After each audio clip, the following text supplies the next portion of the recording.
Hello and welcome to my channel. I am your Holy Bible Explainer. We are reading Deuteronomy 5. It is titled, again, the 10, not 9, but 10 commandments. And my pastor from before said they are the 10 commandments, not the 10 suggestions. Moses summoned all Israel and said, "Hear, Israel." So here in the Hebrew, not Jewish actually, because the language is called Hebrew, and I learned that it is the language of heaven, that the Kadosh Malakim, or the Kadosh Malachi, and these Kadosh Kasidai or Kasidim, they are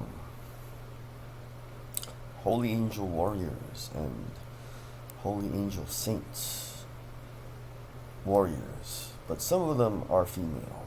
They're like young grand aunts and grandmas and young aunts. But in the Hebrew language, here is Shema, or it's Shema. Hear, Israel, the decrees and laws I declare in your hearing today. Learn them and be sure to follow them. The Lord our God, remember that is Adonai Eloheinu, made a covenant with us at Horeb. So Horeb is a mountain. It may be the same mountain as Sinai. Sinai sounds like sin, so hate the sin, not the sinner. And maybe when Moses refers to the mountain as Sinai, he's saying, you have sinned. And if he refers to it as Horeb, he's being more encouraging. Perhaps. It was not with our ancestors that the Lord made this covenant, but with us, with all of us who are alive here today. The Lord spoke to you face to face out of the fire on the mountain. At that time I stood between the Lord and you to declare to you the word of the Lord, because you were afraid of the fire and did not go up the mountain. And he said, I am the Lord your God, who brought you out of Egypt, out of the land of slavery. You shall have no other gods before me. These are the commandments. That is commandment number 1. You shall have no other gods before me. But before me does not mean before me. It could mean that, but that would mean you have other gods. Before me in Hebrew is something like lefanecha, like before my throne. You shall have no other gods. That means only God. God alone. In Christianity, there's a saying, Christ alone. You only serve one God. That is the real God, the Creator, who is Father and Son and Holy Spirit. He is God in 3 persons. So you shall only have one God. That is the true God, the Creator. The Creator. He is called the Lord, our God, or the Lord my God, right? Your God, or plural, your God, the Lord our God. You shall not make for yourself an image in the form of anything in heaven above, or on the earth beneath, or in the waters below. You shall not bow down to them or worship them, for I, The Lord your God am a jealous God, punishing the children for the sin of the parents to the third and fourth generations of those who hate me, but showing love to 1,000 generations of those who love me and keep my commandments. You might wonder why God is a jealous God. There's a saying, kana kana, kana kana, like the wedding at Cana, but I pronounce it kana. Kana kana is zealous and jealous. The great prophet Elijah was kana kana. That means he was zealous for God's honor. That means when he saw that people did not honor God, he killed them. And he was jealous for God. That means faithfulness. When it refers again to this first commandment, when he saw that other people who were supposed to only worship God, they intermarried with someone and bowed down to their wife's God. Then he is jealous for God. That all it means, a jealous God, it just means that, you said that you would only worship God. Forgive me, but God could be saying, you said you would only worship me. But I see, because God sees everything, I see that you have married someone that is making you also bow down to their gods, their statues. This is a long time ago. I think people are different now. Usually you pick a religion nowadays.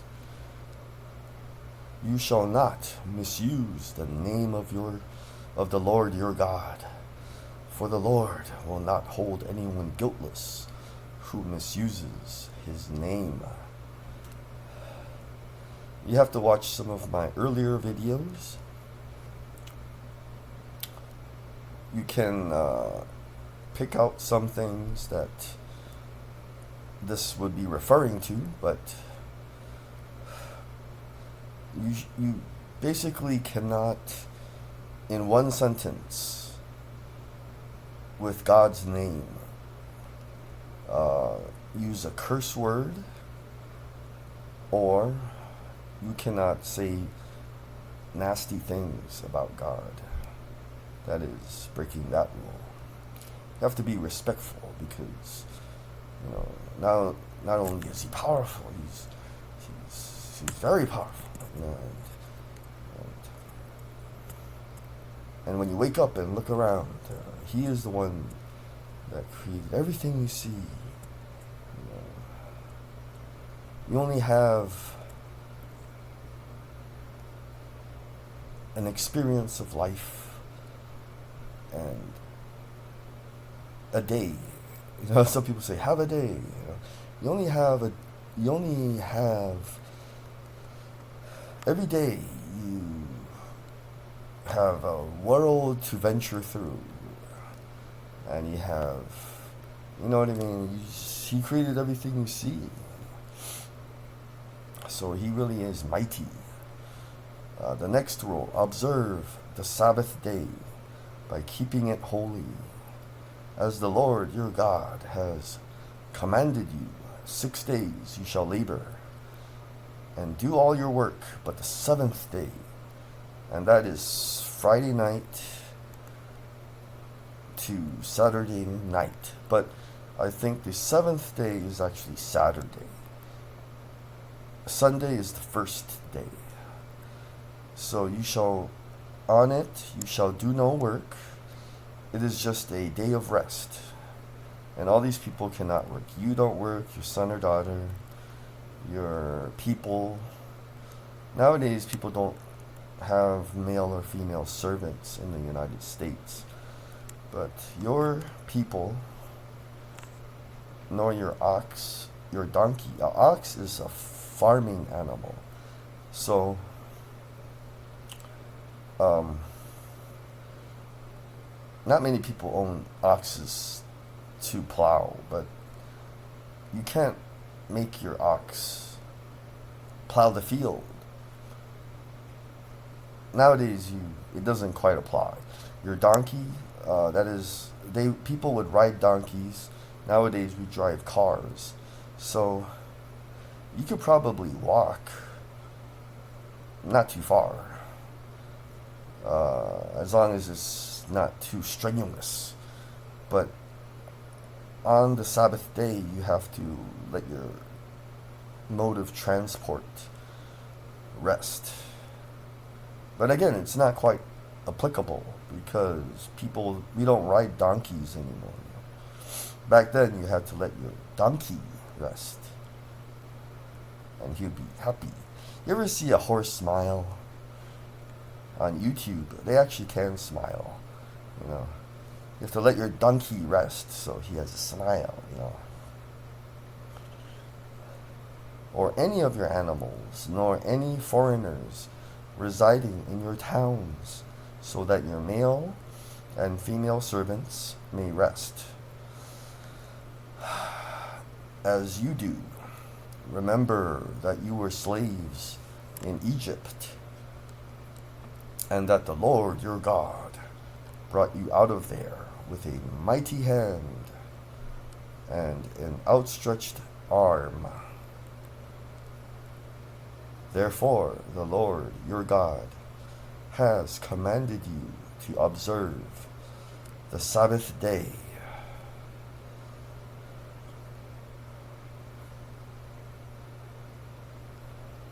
The next rule: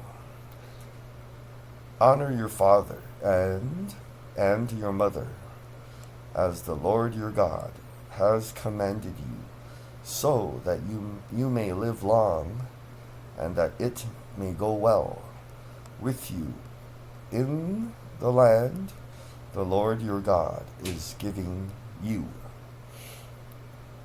You shall not murder. You shall not commit adultery. That is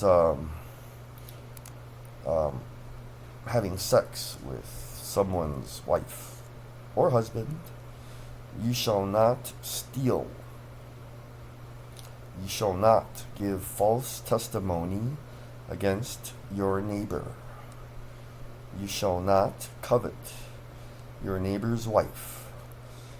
You shall not set your desire on your neighbor's house or land, his male or female servant, his ox or donkey, or anything that belongs to your neighbor.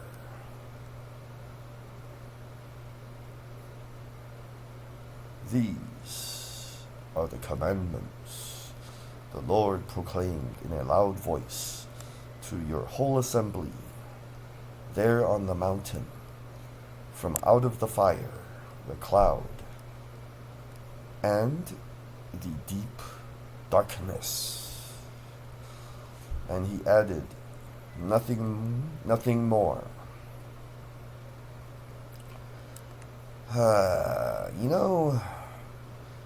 Then he wrote them on 2 stone tablets and gave them to me. These 3, the fire, the cloud, and the deep darkness. You have to look at some other Bible verses. The cloud, remember, there were these Kadosh Malakim, holy angel warriors. There was the pillar of cloud and the pillar of fire. And when Abraham actually made the covenant with the Lord, but back then he was called more God Almighty. He cut animals in half, and then he fell into some kind of mystical state. And while he was in a mystical state, all this darkness appeared, and then he got sleepy, and then he had a vision. So these three, the fire is like the pillar of fire, the cloud is like the pillar of cloud, and this darkness also appeared. So these are with God. They're, sometimes it's not actual fire. They represent Kadosh Malakim or Malachi. They could be, the fire could be Kadosh Malachi Hamamlaka. And then the cloud could be Kadosh Malachi Elyon.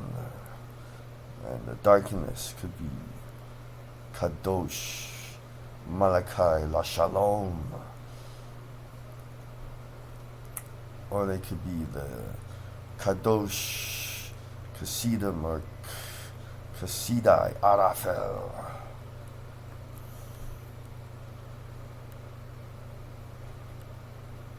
We are at verse 23. This is it's almost over.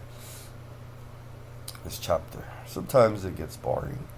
When you heard the voice out of the darkness.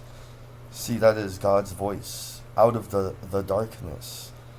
So these, again, it's possible. The darkness is not actual darkness. They represent Kadosh Malakim or Malachi. While the mountain was ablaze with fire, all the leaders of your tribes and your elders came to me, and you said, the Lord our God has shown us his glory and his majesty, and we have heard his voice from the fire. Today we have seen that a person can live even if God speaks with them. But now, why should we die? This great fire will consume us, and we will die if we hear the voice of the Lord our God any longer. For what mortal has ever heard the voice of the living God speaking out of fire as we have, and survived? Go near and listen to all that the Lord our God says. Then tell us whatever the Lord our God tells you. We will listen and obey. So Moses is reminding people that God's voice is very scary. They weren't really going to die. Earlier Moses said that his voice, God's voice, is extremely frightening, and God allowed people to hear him in order to make them afraid so they would not sin in the future. But they told Moses to plead with God for them, to not talk to them, and that he should just talk to Moses, and then they'll listen to Moses. Moses will tell everyone what God told Moses to tell them. So this is verse 28. The Lord heard you when you spoke to me, and the Lord said to me, I have heard what this people said to you. Everything they said was good. Oh, that their hearts would be inclined to fear me and keep all my commands always, so that it might go well with them and their children forever. Go tell them to return to their tents, but you stay here with me, so that I may give you all the commands, decrees, and laws. You are to teach them to follow in the land I am giving them to possess. So be careful to do what the Lord your God has commanded you. Do not turn aside to the right or to the left. Walk in obedience to all that the Lord your God has commanded you, so that you may live and prosper, and prolong your days in the land that you will possess. That is Deuteronomy 5. Let's go on to Deuteronomy 6.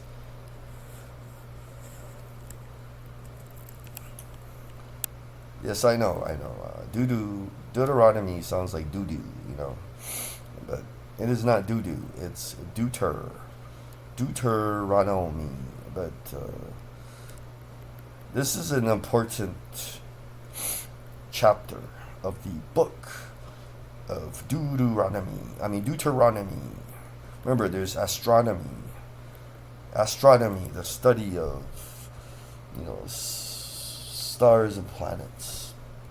What they call something bodies, stellar bodies, or I'm not an astronomer. So just remember Deuter, and then like astronomy, Deuteronomy. This is important because this is the commandment. Remember, he wants people to follow commands. They're called commandments or mitzvah in Hebrew. Mitzvah. Commands, decrees, and laws. And there were 10, right? 10 commands. But God, the Lord, He doesn't spell things out. Sometimes He reveals things slowly. Spoiler alert, there are 10 commandments, 10 commands. But later, when God, the Creator, the Lord, He comes as Jesus, Lord Jesus. He really did. He's invisible. And then, spoiler alert, again, He actually became a God-man. He was born in the womb of a virgin and lived mostly a human-like life to show us the way. Isn't He great?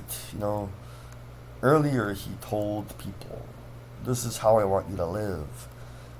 And, we really are unable to be that perfect. But He still encourages us, and even came and looked like one of us. And if you wanted to observe Him day after day and copy His example as a role model, you could. Because, spoiler alert, when He was here and people would walk up to Him and start to ask Him questions, He would immediately say, follow me, You want to know where I stay or live? Just come, follow me, So if you, back then, He was here 2,000 years ago, wanted to quit your job, and you had some money, you could just hang out with Jesus as long as you wanted, and, learn from Him like a guru. He was really that nice. He would just let you hang out with Him. So He could show you the way, show you how to live, Back then He was giving you commands, decrees and laws, and you follow them, and He said, you will live, you will have a life, and you will live a life pleasing to me, God saying. And then later on, he must be like, these guys, how am I supposed to get through to these kids, I know, I'll just become one of them, and they could just copy my example for a while. Yeah, that'll work. And then my apostles and disciples will write it all down, So after I leave, people could read my example and try to figure out how to copy me, As the Apostle Paul said, emulate me as I emulate Christ.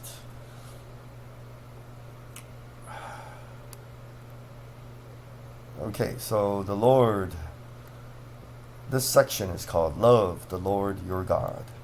So 10 commands. Jesus, when he came, that is the Lord, the same dude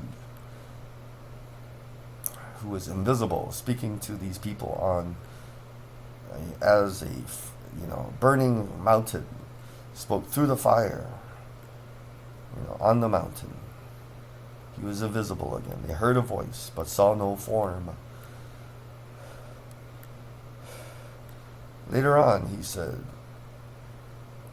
if 10 are too complex, just remember these 2. Love the Lord, your God, with all your heart, mind, soul, and strength. And the second command would be love your neighbor as yourself, or love others. So you just love God and love others. So here we can see that the Lord, he is planting a seed. This chapter of Deuteronomy is the main commandment. So he just didn't really tell you. Back then, he didn't tell them back then. He gave them 10. And then right after, he's like,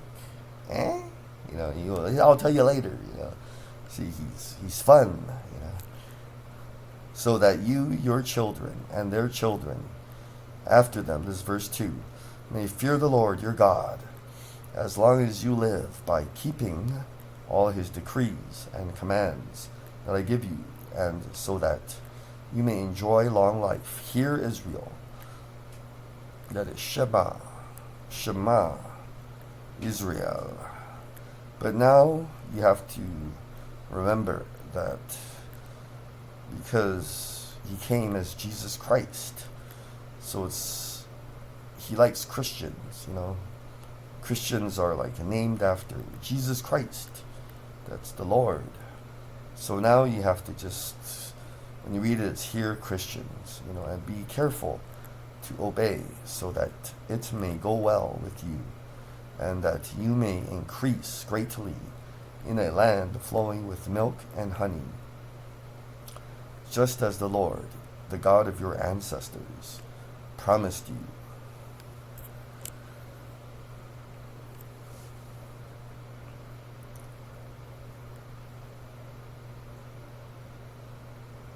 Hear again, hear, O Israel, the Lord our God, the Lord is one. So in Hebrew that is Shema, Israel, Adonai, Eloheinu, Adonai, Echad, E-C-H-A-D. Love the Lord, your God, with all your heart, with all your soul, and with all your strength. These commandments that I give you today are to be on your hearts. On your hearts.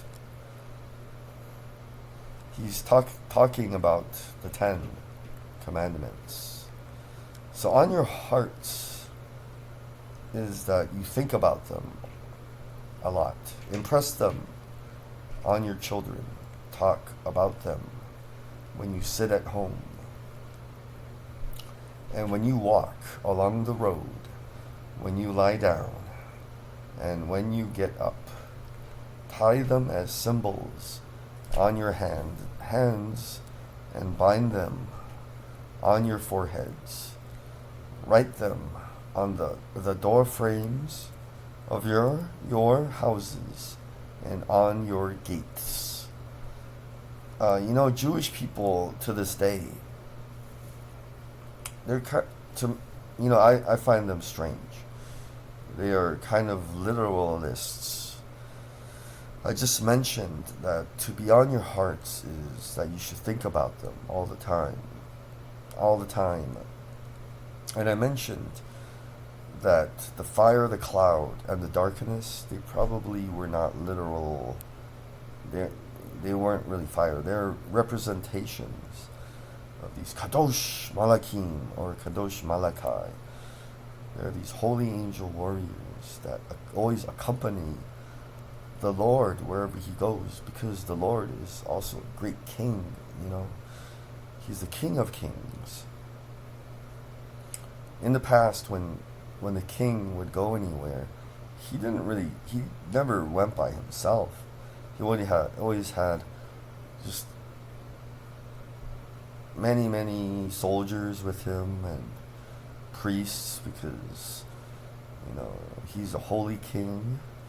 And then he probably had like people with him, some of his princes or administrators.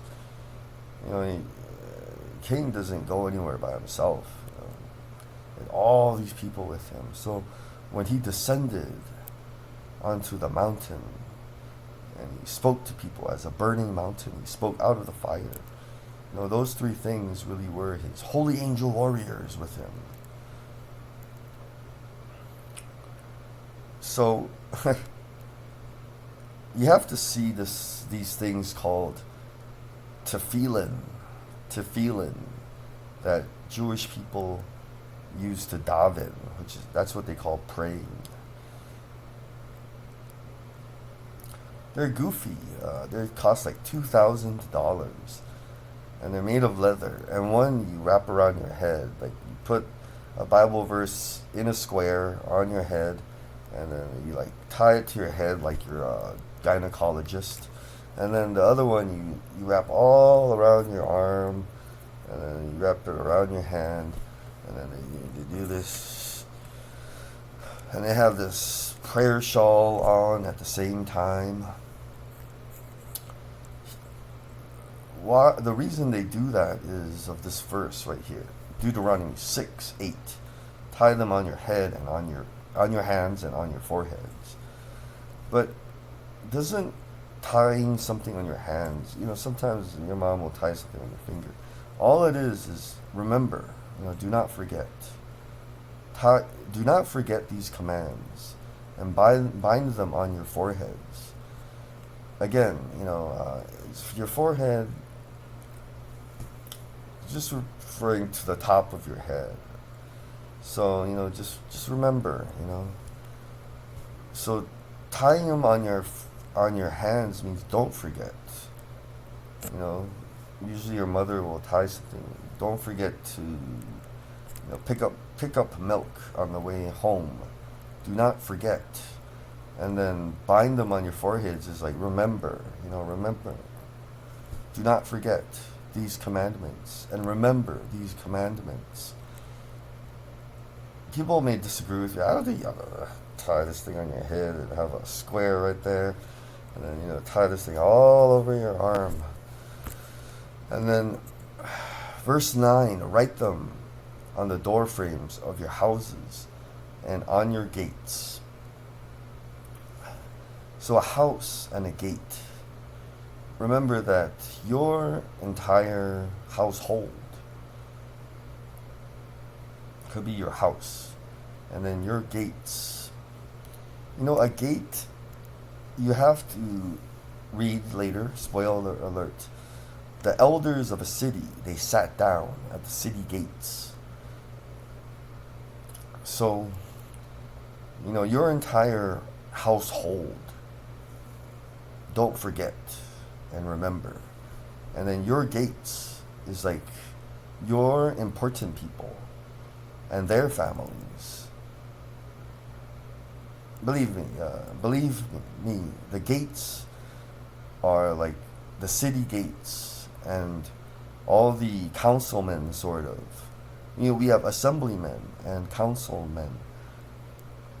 All the elders of the city would sit down at the gates of the city, and they would discuss important things, like how our, you know, assemblymen for a city, you know, our councilmen will regularly meet and discuss how to make our cities a nice place to live. So these people, these elders, them and their families, God is telling them, do not forget, right, and remember. Verse 10. Oh, wait. You know what the funny, goofy Jewish people do? They make these things called mezuzah. And then they're expensive too. If you want to buy one. I have actually bought tefillin. The cheaper ones. They're a few $100s. And I threw them away. But I've bought mezuzah too. They can be very expensive. They have a Bible verse in them. And then you stick them at an angle using double-sided tape by every entrance or every door in your house. It depends. I guess at the very least you have one affixed to your front door.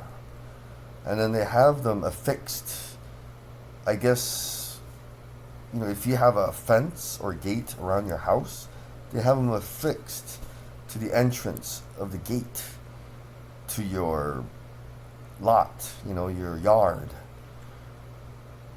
But I think it means those things. Like everyone in your house, do not forget. Everyone in your household, do not forget. And remember. And these other people, again, do not forget. Remember. So Jewish people make these funny things. Like they wear these funny little hats, They're called yarmulkes or kippas.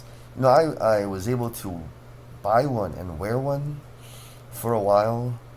And it was very annoying to have to wear it because it would fall off your head and it would smell. And you would have to wear it under another hat. So you would have two hats on.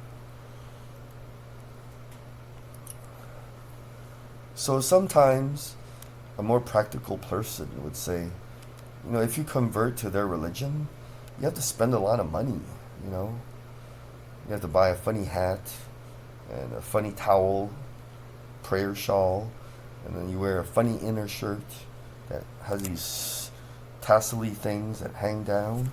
And you have to buy this funny thing that you glue to near your door, and you have to buy this really funny thing that you attach to your head, and you gotta go like this and pray with it on. It's all wrapped around your arm. And they have many, many things, like on the Sabbath they want to sell you this plate, and it has a piece of cloth. It's a bread plate. And then they want to sell you the Sabbath candles and the Sabbath candle holders. And then you have to buy this special cup, that you use to hold the wine on the Sabbath.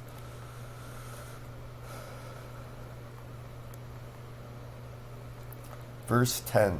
When the Lord your God brings you into the land he swore to your fathers, to Abraham, Isaac, and Jacob, to give you a land with large, flourishing cities. You did not build houses filled with all kinds of good things. You did not provide wells. You did not dig, and vineyards and olive groves. You did not plant. Then, when you eat and are satisfied, be careful that you do not forget the Lord brought you out of Egypt, out of the land of slavery. Fear the Lord your God, serve him only, and take your oaths in his name. Do not follow other gods, the gods of the peoples around you. For the Lord your God, who is among you, is a jealous God, and his anger will burn against you, and he will destroy you from the face of the land. Do not put the Lord your God to the test, as you did at Massah. Be sure to keep the commands of the Lord your God and stipulations and decrees he has given you. Do what is right and good in the Lord's sight, so that it may go well with you, and you may go in and take over the good land the Lord promised on oath to your ancestors, thrusting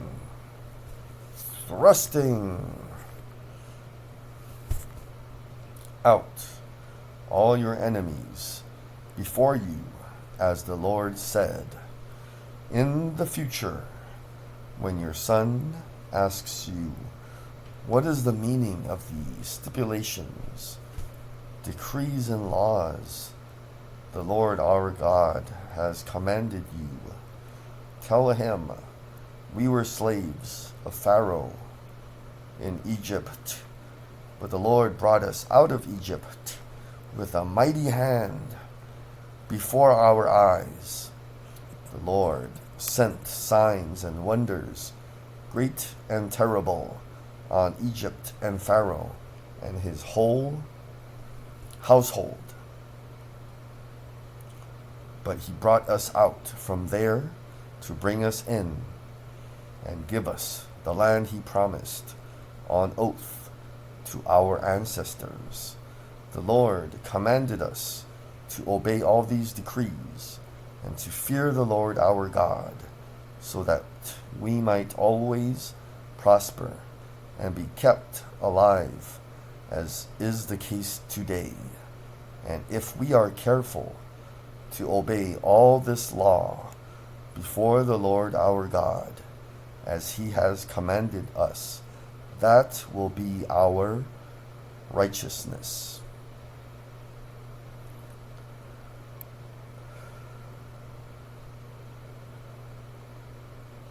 That is Deuteronomy 6. This is a long video. We hung in there. Sometimes I feel like I'm kidding, but sometimes I feel like I'm going to die reading this stuff, especially with all the repetition. But remember, keep God first. Trust him. Trust in Jesus. For Jesus is the Lord. He is God who created everything. If you watch my video on Genesis 1, God who created everything, that really is Jesus, the Son of God. He was the person who said, let there, that is his Father. And then it says something like, then it happened, you know. Someone actually did it, you know, someone strong. That's the Father's Son, you know. He's the actor. You know, he's not an actor like Henry Cavill. He's you know, he is powerful, you know, he does stuff. So remember, keep him first, God, and he'll take you places.